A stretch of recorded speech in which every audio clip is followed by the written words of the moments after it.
Fala aí, pessoal, como é que vocês estão, beleza? Iniciando mais um acompanhamento mensal, vamos falar sobre o CADIF, o FIINFRA da Quineia, que soltou seu relatório aí no começo do mês, e quem investe nesse fundo, nesse FIINFRA, deve ter se assustado no momento que ele divulgou os resultados, né, o quanto que ele iria pagar, pagando 1,70.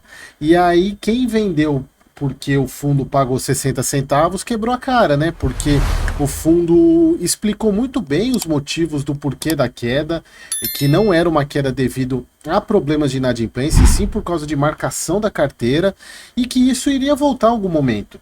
Então, se você foi ao contrário, né, aproveitou as oportunidades, se deu muito bem, porque o fundo pagou 1,70 e provavelmente vai pagar mais dividendos, vai manter, ou talvez não manter, mas esse padrão alto de rendimento, ou talvez voltar para aqueles 1,20 que eles tinham comentado que seria meio que o padrão de rendimentos do CADIF. Mas vamos para o relatório gerencial deste mês.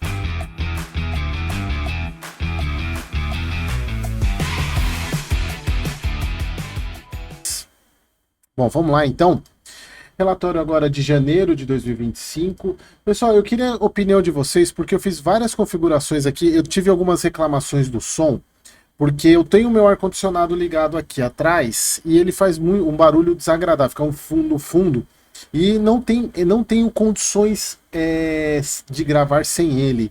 É praticamente impossível no calor que está no Rio de Janeiro, e eu não sei quem é do Rio aqui, eu estou gravando na sexta-feira, dia 14, e já saiu notícias que semana que vem teremos sensação térmica de 60 graus. É surreal, é inimaginável algo desse tipo. Até a notícia fala que é acima do tolerável para o corpo, 60 graus. Mas, então eu fiz algumas configurações aqui no OBS para ver se eu consigo tentar reduzir o máximo possível esse ruído de fundo, mas se porventura vocês escutarem alguma coisa, relevem, foquem na minha voz. Bom, voltando aqui, o fundo então, o CADIF, pagou 1,70 por cota, como eu comentei com vocês.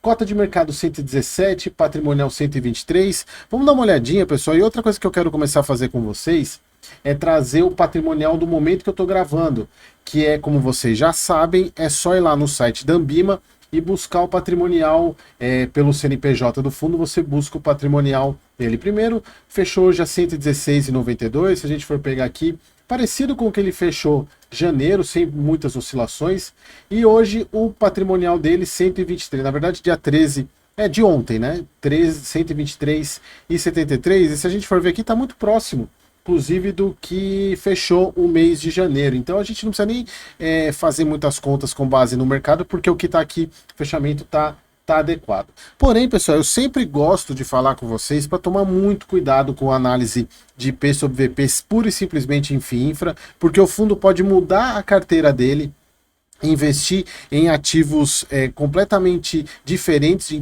termos de rentabilidade e manter o patrimônio. Então o fundo vai entregar mais ou menos, mantendo o mesmo patrimônio, e você acaba tomando a decisão por causa do P sobre VP. Então o fundo, aqui eles explicam, né, que o pagamento foi no dia 7 de fevereiro, que vão receber, na verdade já receberam, né, 1,70 por cota, e assim, eu vi lá, é tão gostoso você ver esses rendimentos caindo na conta, essa pancada caindo, é praticamente quase 3 vezes do que ele pagou o mês passado, porque ele pagou acho que 60 centavos o mês passado, 62 centavos. Aqui eles colocam que esse valor inclui, e aqui que é o ponto importante, desses 1,70, 1,10 foi rendimento que o fundo obteve, e ele usou 60 aí de extraordinário, distribuindo como compensação pela menor distribuição em dezembro. E aqui falando sobre a questão da taxa de juros, né, que oscilou muito, como a gente já falou muito sobre isso, e o procedimento de marcação a mercado das taxas, que é diretamente influenciado pela taxa de juros, que eles utilizam para determinar o saldo de renda e não distribuída pelo CADIF. Lembrando sempre, né, que a carteira, a apuração do lucro é pelo regime contábil. Então, a marcação dos ativos afeta demais. Aí o saldo de renda acumulada permanece como uma opção de distribuição extraordinária para os investidores. É importante destacar que o CADIF gerou renda de 1,10 somente com base nos rendimentos recebidos das debêntures em seu portfólio. Ou seja, isso aqui é caixa. Isso aqui é regime caixa. Mas como ele apura pelo contábil, ele pode distribuir caixa que ele não distribuiu antes, exatamente pela marcação negativa. E aqui eu acho que é o ponto mais importante agora para fevereiro, que já vai refletir em muitos ativos em março ou para os próximos meses, principalmente fundos que têm a base em IPCA e já pegam a inflação do mês anterior. Por quê? A gente está vendo que janeiro teve uma inflação de 0,16. E aí saiu notícia na mídia aí falando que é uma inflação mais baixa de janeiro nos últimos anos. E assim, é uma palhaçada isso. Por quê? Essa inflação baixa de janeiro, ela é reflexo do que a gente chama bônus Itaipu, porque Itaipu tem uma questão de não repassar alguns valores, eu não lembro direito como que eu até cheguei a explicar isso, mas agora de cabeça eu não vou lembrar. A questão é a seguinte, pelas contas, inclusive eu até publiquei no meu Instagram isso, esse bônus, ele praticamente tirou 0,55 da inflação de janeiro, ou seja, sem esse bônus Itaipu, a inflação de janeiro era para ser 0,71.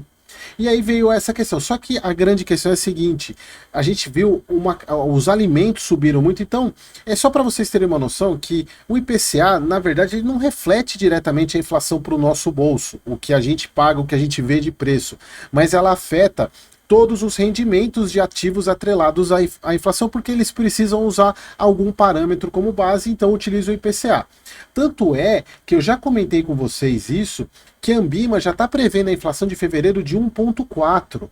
Então, por que eu estou falando isso? Porque os fundos de inflação, eles vão ser beneficiados muito com isso. Claro que, num cômputo geral, isso é horrível para a nossa economia. Mas a gente, e aí eu falo por mim, falo por vocês que estão assistindo aqui, que tem um pouco mais de conhecimento, e eu tento levar esse conhecimento para quem não tem ainda, é proteger o patrimônio desse tipo de oscilação. E uma maneira de se proteger é investir em ativos atrelados à inflação, como o próprio CADIF. O CADIF é uma carteira muito atrelada à inflação. Então, essa inflação, essa perda do poder de compra, você acaba recebendo ela, você acaba tendo ela valorizado investindo em ativos como esse. Então eles colocam que a tendência de aumento das distribuições futuras para um patamar superior a 1,10 por cota, gerados em janeiro de 25. Ou seja, provavelmente eles devem voltar para aquele patamar que eles falaram logo 1 ou 2 meses antes do pagamento de 60 centavos, como eles estavam vindo pagando 1,20, que eles tinham comentado que 1,20 seria o novo normal em tese. Então, assim, 1,10, 1,20, para uma cota que está custando 116, para um FINFRA desse porte, pagando quase 1% ao mês, é bastante coisa.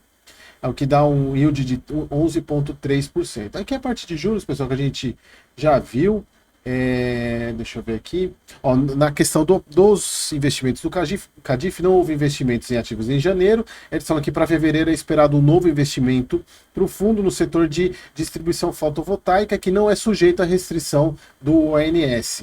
A emissão será de 100% dos fundos geridos pela Quineia, né? Então é um fundo, é uma questão estruturada pela Quineia, e aí quando tiver a gente vê qual que é o volume que vai ser aplicado. Que a carteira do fundo hoje, 30% saneamento, quase 20% transmissão, geração solar 17,5%. Então ela deve vir aqui, né? Como é fotovoltaica, ela deve entrar aqui para baixo, né? Então não vai aumentar muito essas questões aqui, talvez diminua um pouco a gente a ver o volume que será investido. Beleza, pessoal? Então era isso. Espero que vocês tenham gostado e espero que você não tenha sido mão de alface e tenha vendido o CADIF no momento de pagamento do rendimento de 60 centavos. Beleza, pessoal? Espero vocês no próximo vídeo.